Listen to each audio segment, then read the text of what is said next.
বাংলাদেশের ছাত্র জনতার অভ্যুত্থানের মুখে শেখ হাসিনার পতন হলেও অন্তর্বর্তী সরকারের জন্য সামনের দিনগুলো সহজ হবে না।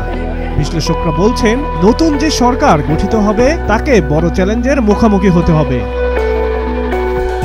পদত্যাগ করে শেখ হাসিনার দেশ ত্যাগের পর ইতিমধ্যে সরকারের নেতৃত্ব দিচ্ছেন ৮৪ বছর বয়সী শান্তি নোবেল বিজয়ী ডক্টর মোহাম্মদ ইউনূস। শেখ হাসিনার পদত্যাগে গুরুত্বপূর্ণ ভূমিকা রেখেছে সেনাবাহিনী। দেশের আগামীর পথরেখা তৈরিতেও সেনাবাহিনীকে ভূমিকা পালন করতে হবে। নতুন অন্তর্বর্তী সরকারকে নিয়ে দেশ পরিচালনা করতে সবচেয়ে চ্যালেঞ্জ করতে হতে পারে সেনাবাহিনীকে।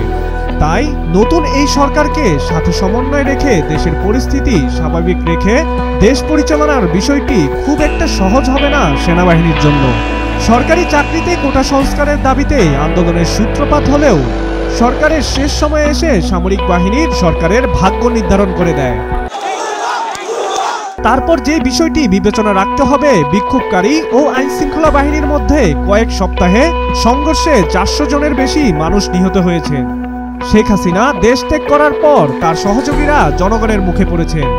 মানবাধিকার সংগঠনগুলো হিন্দুদের উপর হামলার ঘটনায় উদ্বেগ প্রকাশ করে আসছে। মানুষের জীবন ধারণের অধিকার, বাক স্বাধীনতা এবং শান্তিপূর্ণ সমাবেশের সুরক্ষা নিশ্চিত করতে হবে এবং সহিংসতা বন্ধ করা যে কোনো অন্তর্বর্তী সরকারের জন্য বেশ কঠিন হবে।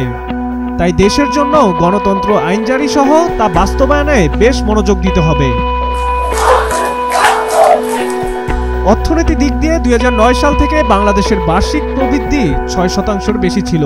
মাথাপিছু আয়ের দিক থেকে বাংলাদেশের ২০২১ সালে ভারতকে ছাড়িয়ে যায়, কিন্তু অর্থনীতির প্রবৃদ্ধির সুফল বাংলাদেশের সবাই পায়নি। ২০২২ সালের সরকারি হিসাব বলছে ১৫ থেকে ২৪ বছর বয়সী ১,৮০,০০,০০০ বেশি বাংলাদেশি কর্মহীন ছিল। সাম্প্রতিক অস্থিরতা গার্মেন্টস শিল্পকেও নাড়া দিয়েছে। সহিংসতার মুখে গার্মেন্টসের কারখানাগুলো বন্ধ রাখতে হচ্ছে। বাংলাদেশে $৫৫ বিলিয়ন রপ্তানি আয়ের মধ্যে ৮৫% আসে এই খাতে।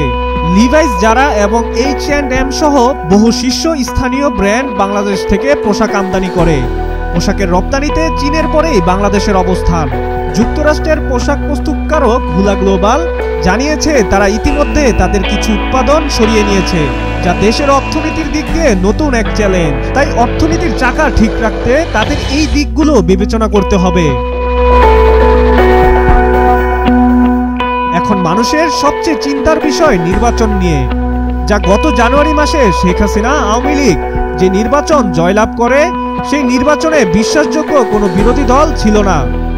ইন্টারন্যাশনাল ক্রাইসিস গ্রুপের বিশ্লেষক থমাস কিন বলছেন, বিক্ষোভ আন্দোলন ব্যাপক জনসমর্থন পাওয়ার কারণের একটি অংশ হলো দেশটির ১৫ বছরের প্রতিযোগিতামূলক নির্বাচন অনুষ্ঠিত হয়নি। অন্তর্বর্তী সরকারকে বাংলাদেশে গণতন্ত্র পুনর্গঠনের দীর্ঘ কাজ শুরু করতে হবে। সাম্প্রতিক বছরগুলোতে সেই পথ থেকে সরে গিয়েছিল বাংলাদেশ।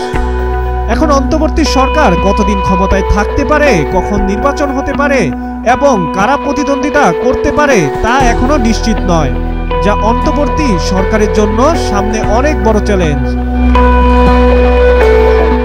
বাংলাদেশের সেনাবাহিনী ও পুলিশকে জনগণের নিরাপত্তা নিশ্চিত করতে হবে, যারা কিনা ইতিমধ্যে আন্দোলন দমনে ব্যর্থ হয়েছে। শেখ হাসিনার পতনের পর থেকে পুলিশ প্রধান এবং একজন উচ্চপদস্থ সেনা কর্মকর্তাকে বরখাস্ত করা হয়েছে। আন্দোলন চলাকালে যারা গ্রেফতার হয়েছেন তাদের মুক্তি পেতে শুরু করেছেন। সেই সঙ্গে রাজনৈতিক বন্দীরাও মুক্তি হয়েছেন।